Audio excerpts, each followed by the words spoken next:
Hi, Tom Blodgett from Jende Industries, and today I'll walk you through the sharpening of this curved shear.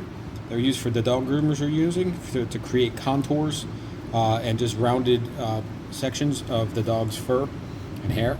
So start by taking it apart. In my other video I showed you, I'll put a link over here.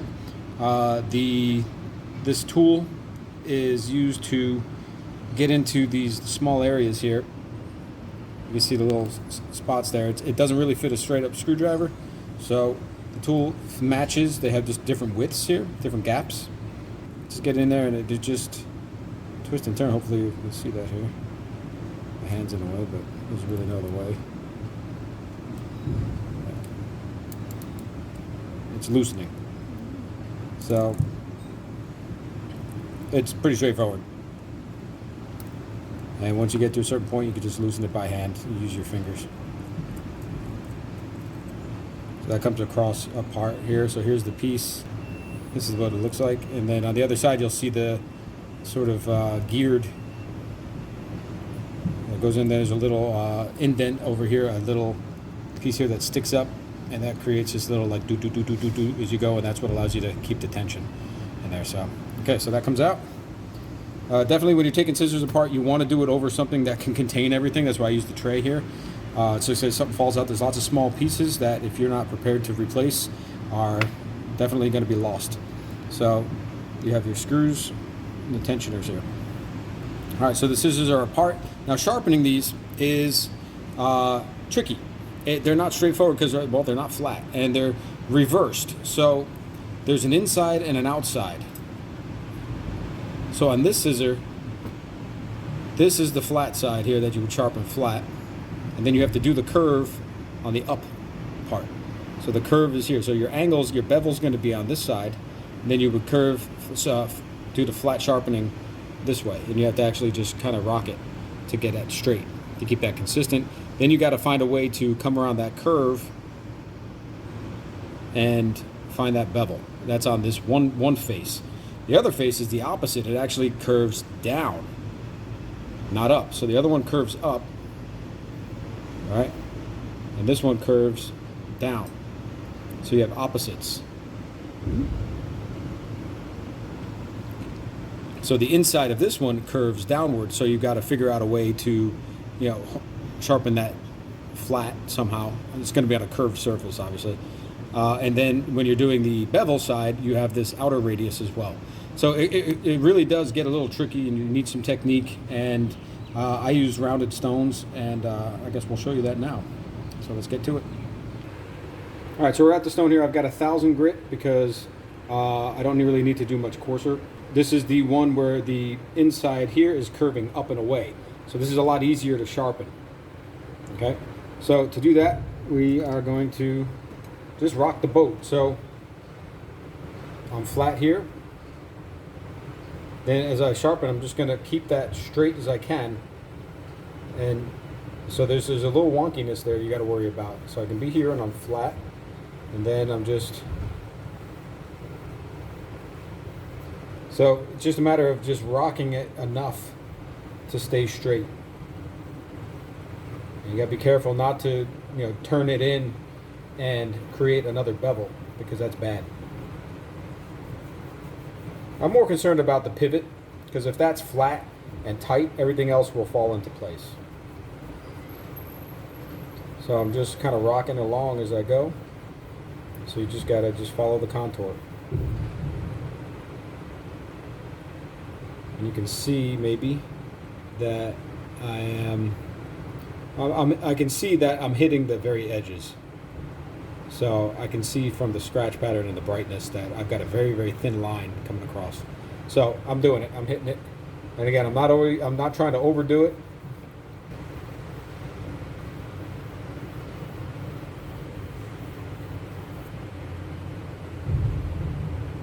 Okay, pretty good. And I can feel like a burr forming here, so I'm good. Now, all right, so I'm going to switch up now. I'm going to do the opposite. I've done this one on the inside. This is the easy part of this side of the blade. But I have to do the inside, so after on here, it's actually the harder side. So I'm not going to do that right now. I'm going to skip to this one. I'm going to do the bevel, and that's the easy side of this blade. For this, I can get in here, match my bevel. So I'm just putting it flat right now, just to show you the contour of it. But I just find my angle, and in here I can just rock out back and forth. So I can find,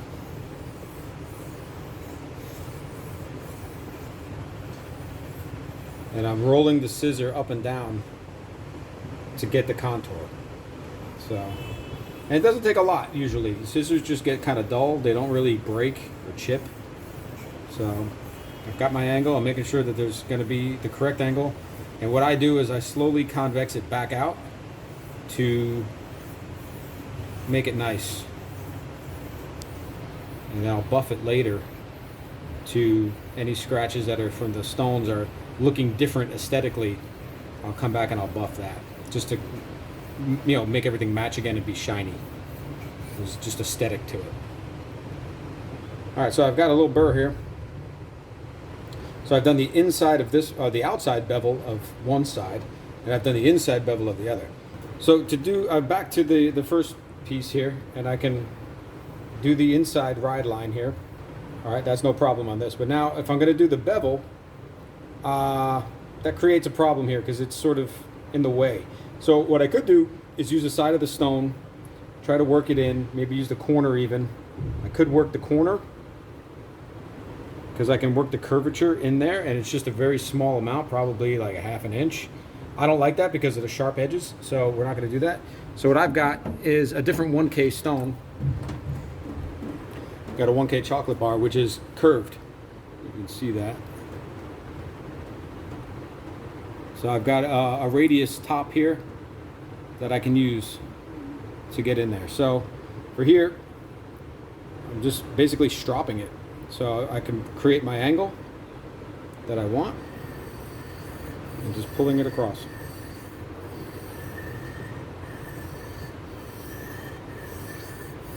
So it's a different quality 1K stone, but it's still a 1K stone.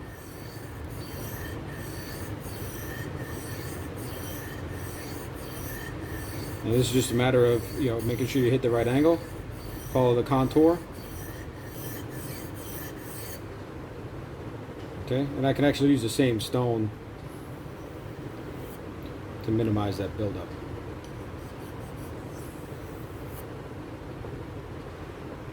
All right, and I can feel that tooth on here now. So that's the one side finished. Now the other that we did before, the contour was easy here. Now we have to do the inside for the flat side. So we've already done the outside out here. So this is the other side now. We're just gonna go and use the same contour and just rub it this way. Actually, we could come the other way. Follow the contour. This is a little trickier because that tip here, you got to make sure you're still flat. It likes to wobble very easily, so you've got to really have that in play. You got to know where it is. You can feel both sides. Again, most of these scissors are already pretty good to go. So all you got to do is just touch these up, and of course there's the school of thought where you don't touch the ride lines, but this is the first time I'm actually sharpening this pair, so I do the ride lines, and in the future I don't really need to do much other than touch up the ride line. Good, I feel that burn nice there. So we're going to just come back and give it a quick wipe because there's a little bit of a burn buildup. So back on the other 1K, I could do it on the either stone. Just kind of minimize that burr. All right, now we'll go to the cleanup. Now I could use another stone, like I could use another thin stone, like a 3K or something like that. Generally speaking, this is enough. So we'll go and give it a quick buff, and that will create actually a better finish as well, and clean up things and make anything polished, anything that got, you know, out of my contouring and stuff like that. There might be a slightly different aesthetic. It doesn't affect function, but you know, the stylists can get picky when it comes to it looks different. So now you just got to make sure it looks good again. Okay, so we'll go over to the buffer.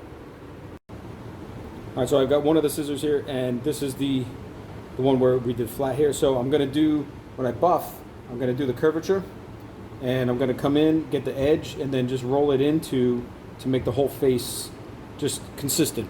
You know, again, if there's anything different there, again, it's about aesthetic. I don't do the inside ride line.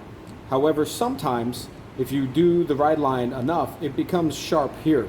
So what I generally do as I'm coming over here, I'll round it up into here, then I'll flip it over and I'll actually come against the corner, not the edge, but the back corner, and give it a quick, to sort of remove any sharp corner that might be there. This is very useful if you're doing hair shears. The dogs don't mind so much, but the people do, and you can actually slice somebody if it gets sharp enough. That corner will actually slice the people, because the hairdresser will get in there and just slide up the scissor. So it's happened. Don't ask me how I know. So, okay. Just come on in. I'm rolling into it now to get just the whole face aesthetic. Okay, done that. And I'm coming across here. Cut in if there's any sharp corner. Just get rid of that. On the other one, we do the exact opposite. We come in and do the bevel, but it's curved the other way. So this is actually easier.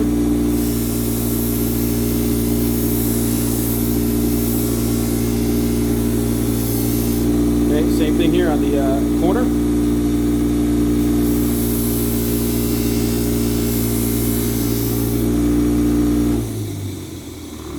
All right, let's go put them together.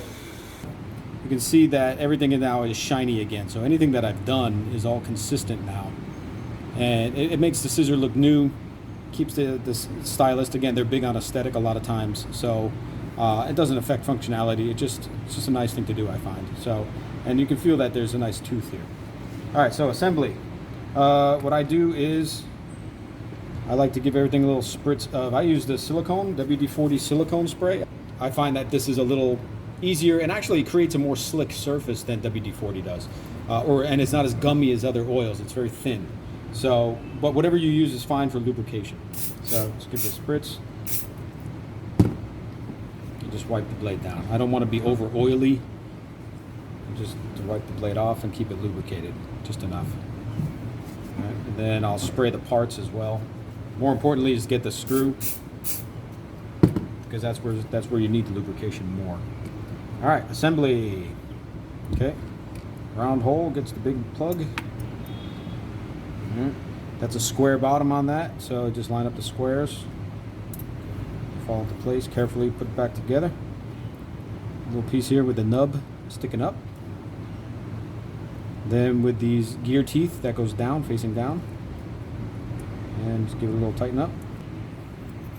Move smoothly. The trick that I use is for, there's two different standards here. For hair shears, for hairstylists, what they like is that if you just let it go and give it a little shake, it's loose. Because all day long, they're just opening and closing scissors, right? So what we're gonna do is make it a little tight. It's too big a gap. Tighten it up a bit. So here I'm shaking and nothing's happening, right? So this is too tight for hair shears. So we're going to loosen that up to the point where when we shake it, give it a good shake. We don't want it to open freely, but we want it to open with a nice shake. Almost. I would go just, that's about, we're in the area. See, I'm just giving it a little shake and it falls down by itself. I would go maybe one click less. So this is now loose enough where it's just like zero resistance for a hairstylist, right? However, pet groomers seem not to do it, but for dog groomers, they're anywhere like up, sideways, they're all over the place. More so trying to get all these different, things going. So I found the dog groomers tend to like it to be a little tighter because they don't want it to be so loose because it's harder for them to control. It depends on your person. So, but I found that generally speaking, they like about a half turn or so more. That's too tight. Where it feels smooth, but it's not a lot of energy to pull it apart. Just a little bit. I go one less. This is something you just got to feel for as you're doing it. Based on the shake test, it's tighter than the shake test, but not so like it's caught. So this is like a nice smooth, it's still very minimal effort, but it's not dropping out of my hand. I have control more. And my test is I take a single ply tissue. Some guys use cigarette paper, single ply tissue, and just cut. So that is like the test. And you want to cut all the way. So the tip cutting. Yeah. All right, thanks for watching, and we're going to put some more like and subscribe over here, and some more videos for you. And thanks for watching.